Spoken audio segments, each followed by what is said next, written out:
Cette semaine dans ANN, vous verrez comment l'Église a réagi face aux dommages causés par l'ouragan Maria à Porto Rico, en République dominicaine et à Tortola. Vous aurez un aperçu des aides apportées après les 2 séismes récents au Mexique. Et des humanitaires adventistes apportent leur aide aux réfugiés Rohingyas qui vivent au Bangladesh alors qu'ils font face à la pire inondation que le pays ait connue depuis 40 ans. Ces histoires et d'autres dans un instant.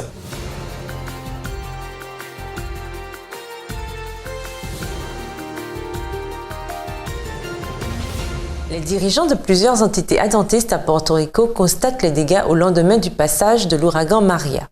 La tempête s'est abattue sur l'île le 20 septembre dernier à 155 miles/heure, soit près de 250 km/h. Les dommages sont cataclysmiques. La majeure partie des 3,5 millions d'habitants de l'île n'ont pas d'électricité, de nourriture ou d'eau et n'ont pas accès aux soins médicaux nécessaires à leur survie. Les poteaux électriques et les relais de téléphone portable endommagés ou détruits ont empêché la communication entre les responsables des secours d'urgence. L'administrateur de Bella Vista, l'hôpital adventiste du pays, confirme que l'hôpital est opérationnel. Luis Rivera a confié au gouverneur de Porto Rico que l'hôpital abritait et traitait 62 patients. La division interaméricaine en partenariat avec l'Université de médecine de Loma Linda envoie des fonds à Bella Vista pour s'assurer qu'il reste opérationnel. D'autres dirigeants adventistes, y compris le président de l'Université des Antilles, ont aussi envoyé leur rapport. Obed Jiménez a attesté que les 210 étudiants et personnels vivant sur le campus étaient sains et saufs. Il a dit aussi que l'université avait suffisamment de provisions et beaucoup de nourriture pour soutenir les opérations d'aide. D'après le directeur de communication de l'Église sur le territoire de Porto Rico, les stations de radio adventistes dans le pays sont dans l'incapacité de diffuser. Les dirigeants continueront à faire des constats alors qu'ils se préparent à aider l'Église et les membres de la communauté qui sont dans le besoin. Notre chronique sur l'ouragan Maria continue avec des images d'une opération de sauvetage audacieuse en République dominicaine. Une poignée de chefs-guides a secouru 60 personnes à Atomayor. Le grade de chef-guide est le plus élevé du programme des éclaireurs au ministère de la Jeunesse. Le programme enseigne différentes techniques de survie en plus des activités de développement spirituel. Les chefs-guides ont aidé des dizaines de personnes quand l'eau a commencé à inonder l'église adventiste d'El Renicer où le groupe s'était réfugié. Ils ont ensuite aidé des familles à grimper sur les murs et les clôtures pour sortir de l'église. Heureusement, le groupe n'a eu qu'une courte distance à faire. Il s'est dirigé vers le temple adventiste El Amor qui se situe à 200 mètres ou à 650 pieds de El Renicer. Celui-ci abritait plus de 300 personnes avant que le groupe d'El Renicer n'arrive. Berora est un des chefs-guides qui a aidé le groupe à traverser la montée des eaux pour accéder à l'église. Selon Berora, l'eau leur arrivait à la poitrine. Il a déclaré « Nous nous sommes tenus la main et avons traversé les rues loin des courants forts. Nous avons vu beaucoup de gens sur le point de se noyer, mais nous les avons bloqués avec les bras et les avons tirés pour les secourir. » Les membres de l'Église adventiste et les dirigeants à travers le pays ont aidé leur communauté en répondant aux besoins urgents. Les membres ont donné suffisamment de nourriture, d'eau, de vêtements, de couvertures et de matelas pour remplir 4 camions. Tout cela a été distribué aux familles dans le besoin. Certains se sont associés à World Vision pour fournir le petit déjeuner et le dîner à 500 personnes à El Seibo. Adra Saint-Domingue a distribué 350 kits d'hygiène aux familles à Mijes. L'agence en distribuera 350 de plus dans le même territoire et à Atomayor et El Seibo dans les semaines à venir. Le tremblement de terre récent à Mexico City a tué des centaines de personnes, a pulvérisé des dizaines de bâtiments et endommagé sérieusement des milliers de bâtiments et de maisons. Les dégâts ont laissé des milliers de personnes sans abri, sans nourriture, sans eau et sans médicaments. Les églises adventistes et les écoles ont servi de banques alimentaires et de pharmacies afin d'aider. Les administrateurs de l'église, les pasteurs et les membres se sont aussi joints à des opérations de recherche et de secours à travers la ville. Les responsables de l'église centrale du territoire du Mexique voyageront pour faire l'état des lieux de toutes les églises et écoles adventistes de la région touchée. Ils verront aussi comment ils peuvent aider les communautés environnantes. De plus, des volontaires assisteront les ouvriers de l'Agence adventiste de développement et de l'aide humanitaire du Mexique qui refont les toits de maisons dans des communautés vulnérables. Visitez facebook.com ADRA Mexique pour suivre les campagnes d'aide humanitaire. L'épicentre du tremblement de terre qui a eu lieu au Mexique il y a 2 semaines était dans l'état de Morelos où 73 personnes ont trouvé la mort. On peut voir certains des dégâts les plus apparents du tremblement de terre dans la ville de Jojutla. La petite ville pauvre a maintenant des dizaines de familles sans abri qui ont tout perdu. Presque 500 chefs guides et membres ont installé des banques alimentaires à Jojutla pour fournir des repas, des paniers de nourriture et des bouteilles d'eau. Les dirigeants d'églises de la région sont encore en train de faire l'état des lieux des propriétés de l'église dans la région. Jusqu'ici, on sait que 4 églises adventistes ont été endommagées. Les 3 écoles adventistes endommagées par le séisme resteront fermées jusqu'à ce que les autorités les déclarent aptes à fonctionner. Les îles Vierges anglaises de Tortola étaient parmi les quelques pays de la Caraïbe touchés par les ouragans successifs Irma et Maria. ADRA a mis en place un projet de distribution de nourriture dans le pays, en partenariat avec l'église locale. Regardons les responsables du projet et les bénévoles alors qu'ils entament la première étape pour se préparer à la distribution. Today was the day where we procured the items that we are going to distribute in the island. Not only the distribution, but also Aujourd'hui est le jour où nous nous sommes procurés les éléments que nous allons distribuer sur l'île. Pas seulement la distribution, mais aussi établir la liaison qu'il est important de faire là où nous allons distribuer. Nous avons eu environ 8 à 10 conteneurs qui sont arrivés dans le cadre de l'aide humanitaire, dont nous nous sommes occupés en une journée. Nous devions décharger tout ça et d'autres sont en train d'arriver en ce moment. Nous avons préparé des paquets de 17 kilos de nourriture qui représentent en fait la quantité de nourriture qui sera distribuée par famille. Avec ces 17 kilos, il y a assez d'énergie pour qu'une famille tienne pendant 7 jours. Ici est une île des îles Vierges. L'île de Tortola dépend beaucoup du tourisme. En ce moment, il n'y a pas de touristes ici. Et la plupart des gens travaillent au jour le jour et ils ont besoin d'argent pour payer ces éléments.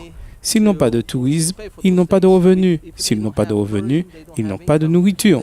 Nous essayons d'acheminer du matériel humanitaire, mon pote. Travaille avec nous. Nous avions prévu Peter Pan, mais on dirait qu'il a été totalement accaparé. Nous essayons d'acheminer 500 paquets afin de servir les plus nécessiteux. On va d'où à où? Juste ici à l'église. Que pouvez-vous faire pour nous? Vous voyez, le camion qui fait marche arrière, on vient de l'engager pour faire 4 allers-retours pour nous afin de ramener toutes les denrées à Persia. Nous avons besoin de plus de personnes pour nous aider à débarquer.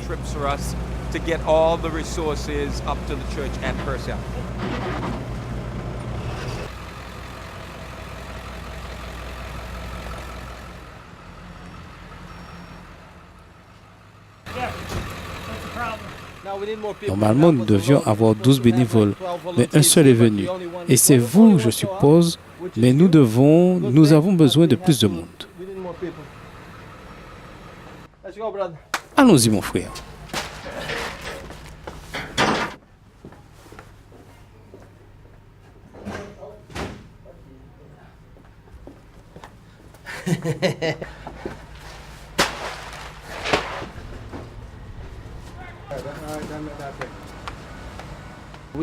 Cela nous a pris toute la journée pour mettre tout le monde au travail et pour mettre les choses en place. Nous avons terminé à la fin de la journée. Le travail pour aujourd'hui est terminé. Nous avons rentré l'argent, nous avons le matériel prêt à être distribué dimanche. Et ça, c'est une bonne chose.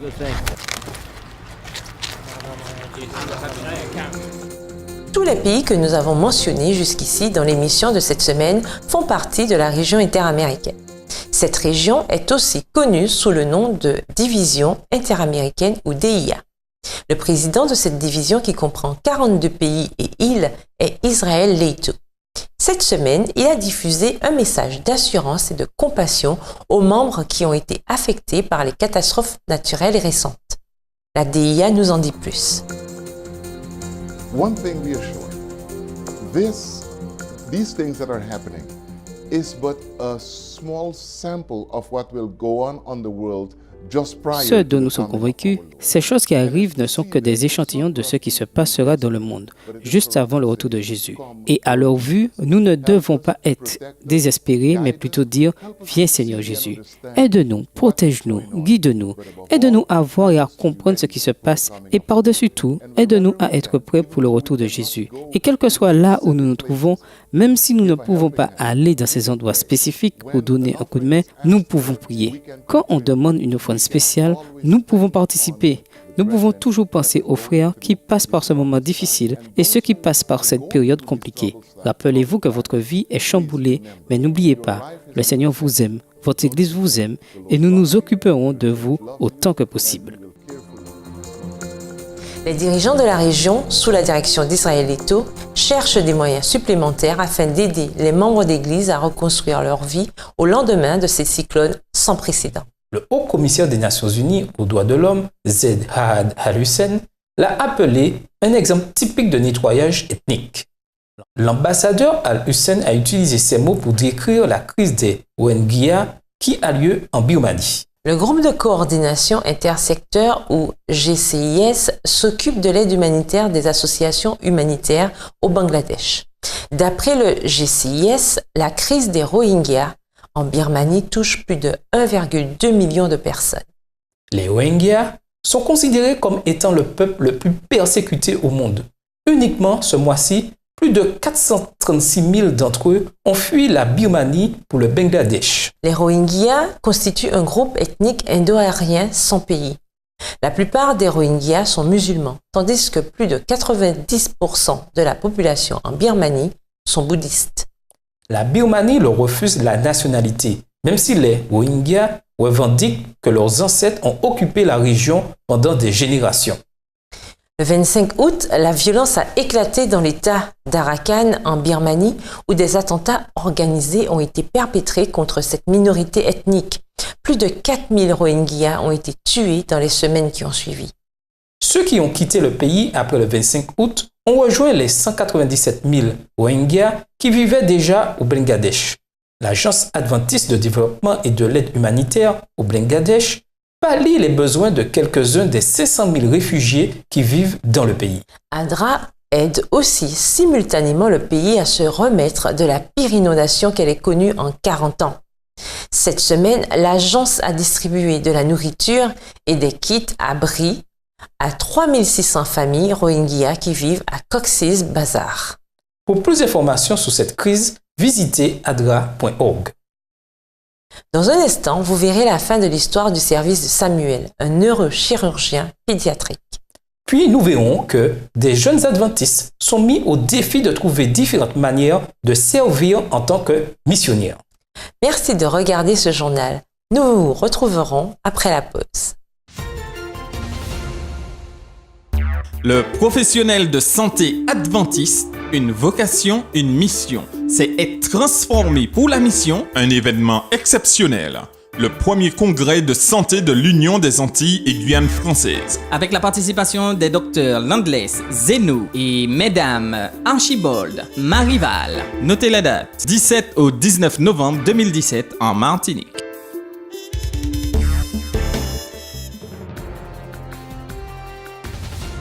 Nous revoilà.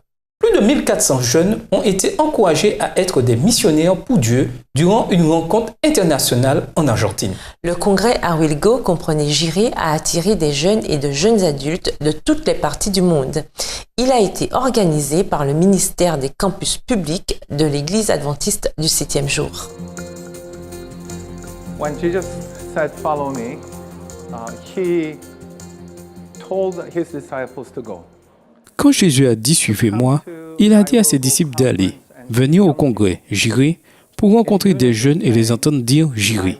Cela a touché mon cœur et m'a encouragé. Je pense que ce mouvement « j'irai » devrait être le mouvement de l'Église adventiste, que chaque adventiste du 7e jour devrait dire « j'irai ». Je voulais dire merci pour l'expérience que j'ai eue ici qui m'a permis de rencontrer des jeunes qui sont remplis de l'esprit missionnaire de Jésus-Christ. I Will Go has touched my heart deeply. Le programme Chiré a profondément touché mon cœur. Cela a été un privilège pour moi de participer à ce congrès. Voir tant de personnes rassemblées ici dans un même lieu avec un objectif commun a été une magnifique expérience pour moi. Le congrès Jiré s'est tenu à l'université de River Plate, Entre Rios. La division de l'Amérique du Sud de l'Église adventiste a envoyé ce reportage.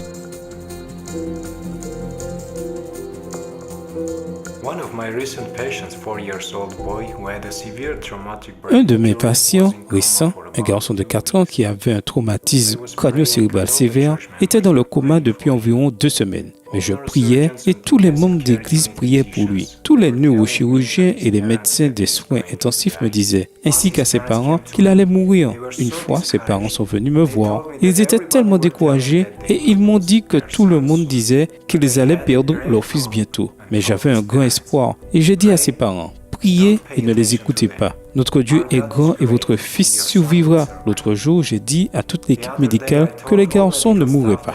Après 2 semaines, le soir, pendant ma garde à l'hôpital, son état a empiré. Œdème pulmonaire au poumon gauche. 2 heures plus tard, les 2 poumons étaient atteints. C'était une nuit difficile. J'étais assis près de son lit dans l'unité de soins intensifs à 3 heures du matin et je priais pour lui. J'ai prié ainsi, Seigneur, s'il te plaît, montre ton pouvoir à ces personnes en guérissant ce garçon, afin que tout le monde voie ta toute puissance. 1 heure plus tard, je suis revenu à l'unité de soins intensifs. Son état de santé était stabilisé. Je parlais avec ses parents, leur donnant de l'espoir et les encourageant. 3 jours plus tard, il a ouvert les yeux et bientôt il a commencé à parler. Tout le monde a été surpris à l'USI et au département de neurochirurgie. Maintenant, il est déjà rentré chez lui. Il parle et il court. Pas de déficit neurologique. C'est le travail miraculeux que Dieu fait dans ma vie. Nous ne devons pas le prendre pour acquis. C'était un miracle. Chaque patient a sa propre histoire, mais Dieu est toujours le même. L'histoire du Dr Ben Carlson a eu un gros impact sur mon choix et un de mes rêves était de rencontrer Dr Carlson face à face et lui exprimer mon appréciation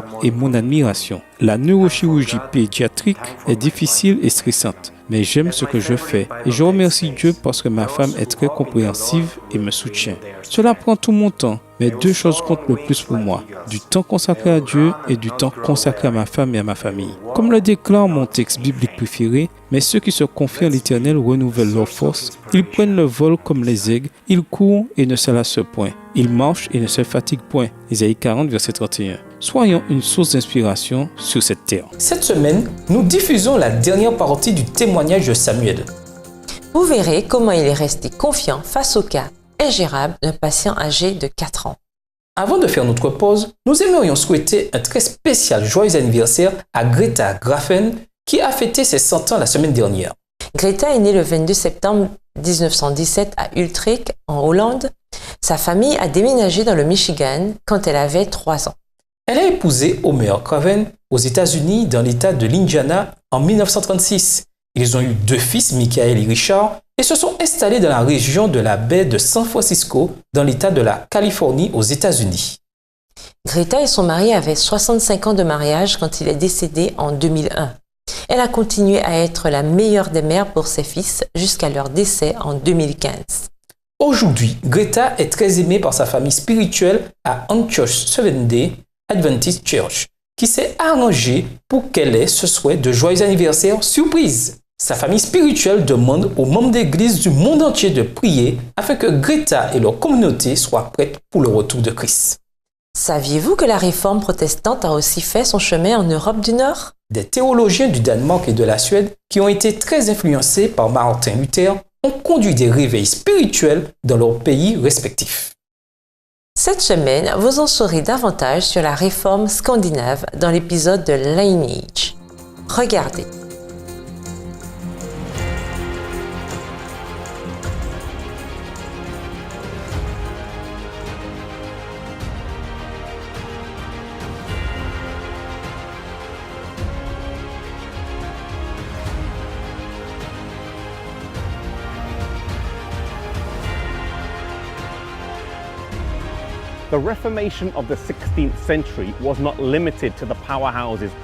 La réforme du XVIe siècle ne s'est pas seulement limitée aux grandes puissances économiques telles que la Suisse, l'Allemagne, la France, l'Angleterre et l'Écosse, mais aussi dans un pays nordique en Scandinavie, quelque chose allait se passer. Alors qu'on brûlait les martyrs à travers l'Angleterre durant le règne de Marie, la reine assoiffée de sang, et que les protestants en France étaient persécutés en de nombreuses occasions, en Suède et au Danemark, la réforme s'est installée de façon bien plus calme.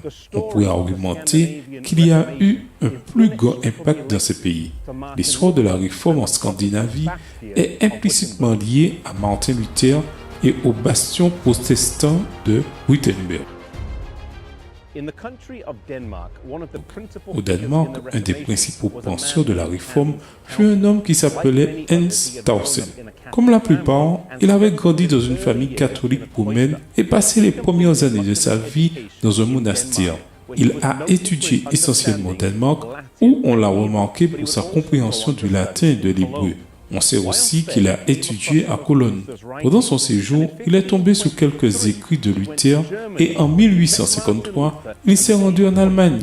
Il rencontra Martin Luther et s'est familiarisé avec les nouvelles idées qui étaient en vogue. Il a passé 18 mois là-bas à étudier avec Luther, puis il est retourné au Danemark, où il a au début tenu secret qu'il avait été à Wittenberg.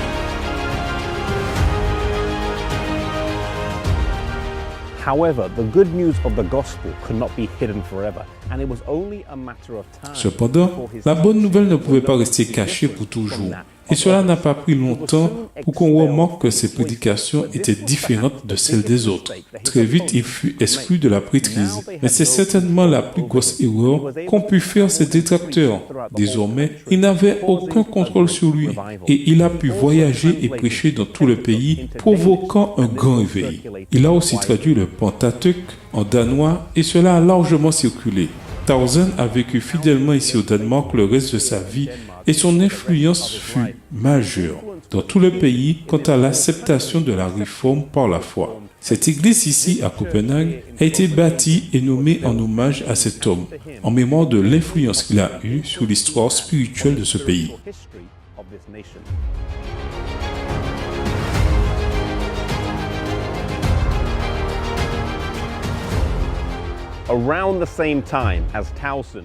Aux environs de la même période, alors que Tausen provoquait un réveil au Danemark, les frères Petri avaient un impact similaire en Suède. Le travail dans ces deux pays montre que les disciples étaient aussi puissants et érudits que les professeurs éminents qui les avaient formés.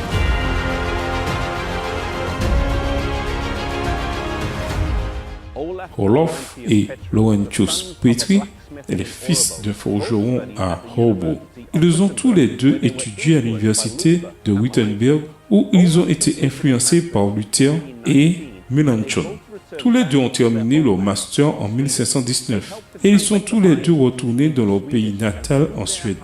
Ils ont aidé à traduire la Bible en suédois et grâce à leur dur labeur au diète de Västerås, la Suède fut le premier pays à adopter le luthéranisme officiellement.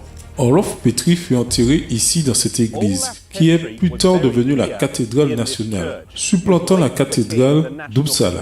Un témoignage du travail fantastique que son frère et lui ont accompli.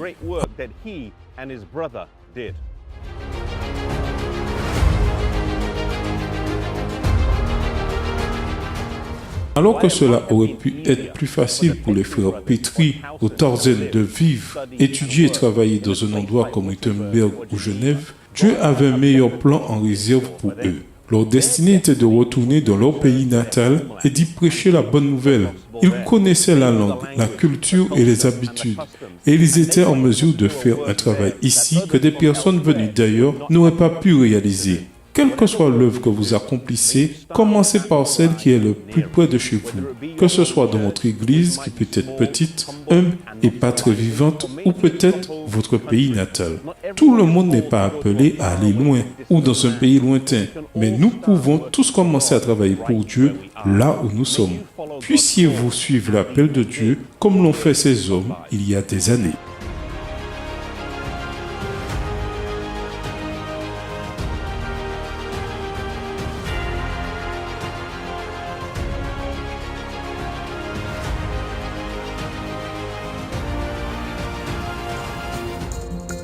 Visitez learningjourney.com pour en savoir plus sur les séries et pour regarder des épisodes supplémentaires. La Fédération mondiale pour la santé mentale veut qu'autant de personnes que possible connaissent la Journée mondiale de la santé mentale. Ils savent que l'un des meilleurs moyens de sensibiliser pour la campagne de cette année est à travers les médias sociaux. Émilie Mascapa explique comment vous pouvez aider en parlant à vos abonnés de la santé mentale au travail.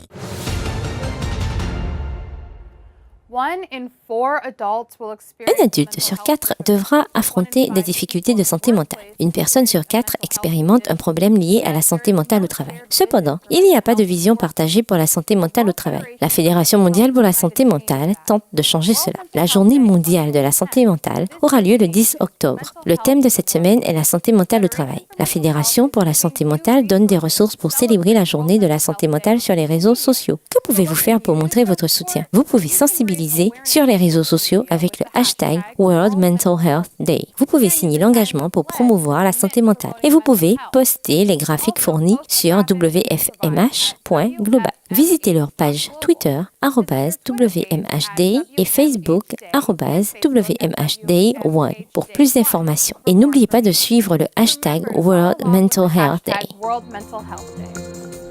Et pour finir l'émission du jour, écoutons David Trim nous replonger dans l'histoire. Cette semaine, vous saurez comment l'Église adventiste fut organisée dans l'État du Nebraska aux États-Unis. Welcome to This Week in Adventist History. On September 24, 1951, Iceland Adventist Secondary School, or Hlíðardalsskóli in Icelandic. Bienvenue cette semaine dans l'histoire de l'adventisme. Le 24 septembre 1951, l'école secondaire adventiste d'Islande, Hlíðardalsskóli, fut inaugurée par le président de la division de l'Europe du Nord, Floyd Town, que vous voyez ici. Les travaux de construction ont commencé il y a juste 2 ans. L'école secondaire d'Islande avait arrêté les travaux en 1995 durant une période de difficultés financières de la Fédération d'Islande. Mais la propriété n'a pas été vendue et fonctionne aujourd'hui en tant que centre de retraite. Le 25 septembre 1878, la Fédération du Nebraska fut créée avec Charles L. Boyd à la présidence et G.S. Richard au secrétariat. La fédération comprenait 17 églises avec environ 350 membres. Environ un siècle plus tard, elle fusionna avec la Fédération du Kansas. Aujourd'hui, la Fédération Kansas-Nebraska est composée de 12 000 membres d'églises dans un peu plus de 103 congrégations. Pendant 5 jours cette semaine, il y a 134 ans, du 26 septembre au 2 octobre 1883, 5 jours après la création de la Fédération du Nebraska, le premier meeting du Colorado s'est tenu près de Denver et a mis en place la Fédération du Colorado. 4 églises avec 30 membres au total ont envoyé 9 délégués à la session de création. Ils ont élu Edwin R. Jones, le premier président, Joseph W. Horner, le secrétaire, et Hosea H. Pierce en tant que trésorier.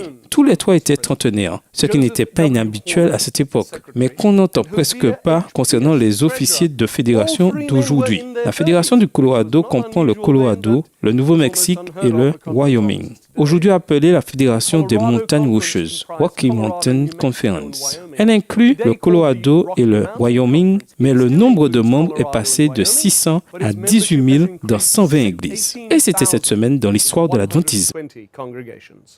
And that was this week in Seventh-day Adventist history.